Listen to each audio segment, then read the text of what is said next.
ladies and gentlemen, distinguished guests and organizers of the Praški Cybersecurity Conference. It's an honor to address you today at this esteemed gathering focused on the critical topic of cybersecurity within the energy sector.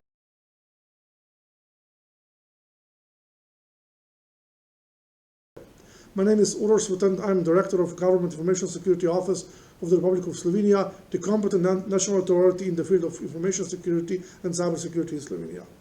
As the Director, I'm deeply aware of the challenges and responsibilities we have faced actually in cyberguarding our critical infrastructure. It's unfortunate that I cannot be with you today, but I would like to congratulate UKIP for organizing this annual and very important conference. The situation in the cybersecurity environment, which is characterized by accelerated digitalization and high connectivity of society and the economy, great complexity, unpredictability, and wider presence of cyber threats. The energy sector is the backbone of modern civilization, powering our homes, industries, and economies. With the increasing integration of digital technologies, we are witnessing unprecedented advancements. However, the digital transformation also brings forth significant vulnerabilities and even risks. Our interconnected systems, while offering greater efficiency, are also susceptible to cyber threats that can disrupt operations and jeopardize national security and human individual safety. The energy sector is among the most exposed cyber threats, along with financial services, healthcare, government infrastructure, telecommunications, as well as education and research institutions.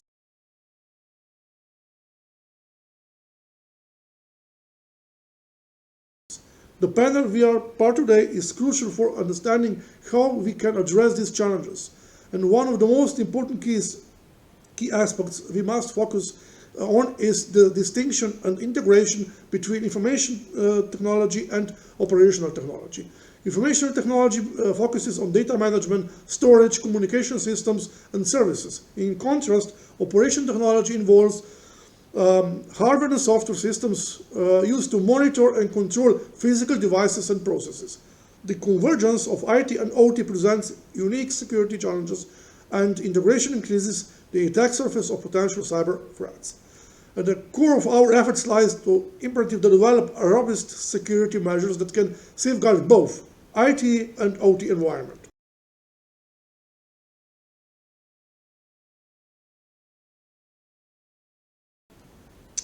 Energy infrastructure in Slovenia is increasingly exposed to cyber threats. The number of the incidents is increasing, especially from 2022. And energy sector is primarily targeted due to the importance of the system network and the services it provides, and consequently also because the systems are increasingly digitized and therefore more vulnerable. The sector is defined also as one of the most developed in the field of cybersecurity, so also considering numerous policies, directions, long-standing practices, standards, and cooperation. However, due to the services it provides, it's certainly among the most or more critical, as it has a high impact on many other sectors, and at the same time a high social economic impact in the event of an outage. In 2023, we have faced a cyber attack on Slovenian holding power plants group, which is the largest producer and seller of electricity from its own domestic sources and, of course, the wholesale market in Slovenia. And they are at the same time the largest Slovenian producer of electricity from renewable sources as well. So the breach is believed to have occurred in the security control system and fire alarms.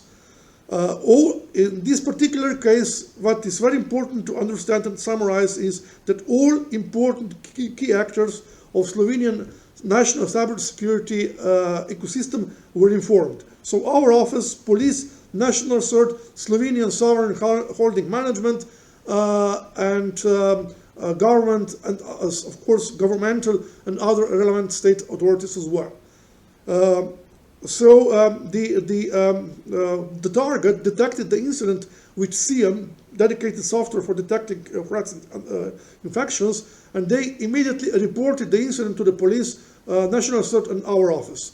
Due to our national cybersecurity system, we immediately forwarded the information to the National Security Council and the Prime Minister's office. What we can, of course, underline is that the target acted responsibly by informing all the relevant institutions and engaging both internal and external experts. So this is still a good practice how the target has to react in case of cyber-attack. The method, or let's say the goal of the attack was ransomware, which only affected businesses, systems, and in this particular case, the country electricity production itself was not threatened and not in any case unavailable.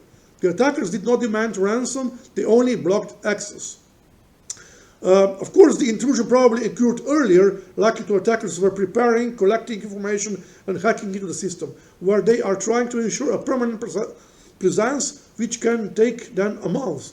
But that's why it's so important that not just to report, but to really increase our capacity to identify and detect such kind of persistent engagement.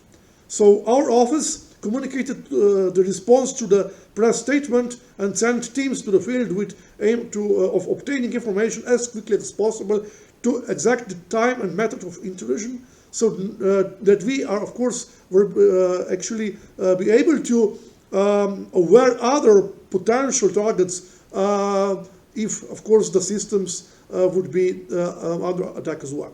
So the task, this is a task of any kind of CERT, to inform about vulnerabilities and recommended measures. That's why we have issued generic instructions to all legally obliged parties. In the event of wider threat, it can then declare state of emergency or state of increased threat. In this particular case, we are then in a position to support and strengthen national cyber maturity and resilience.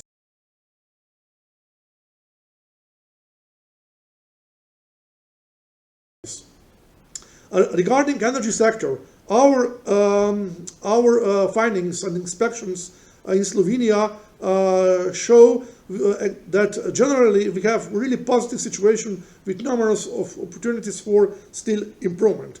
So cybersecurity awareness in this particular sector is gradually growing, with each media exposed cyber incident further accelerating this progress.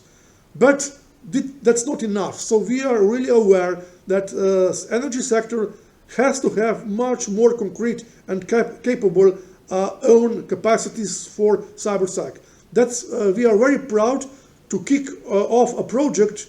We call this project ALiEnS-SoC. It's dedicated SoC for energy sector. It's EU financed, co-financed SoC, and all important national stakeholders in Slovenia are part and members of this project. And with this project, we are really trying to increase energy sector resilience, of course, to be then applied different CTI feeds and AI models as well. So our vision, our idea is better and stronger sectorial SoC, greater maturity and resilience in general.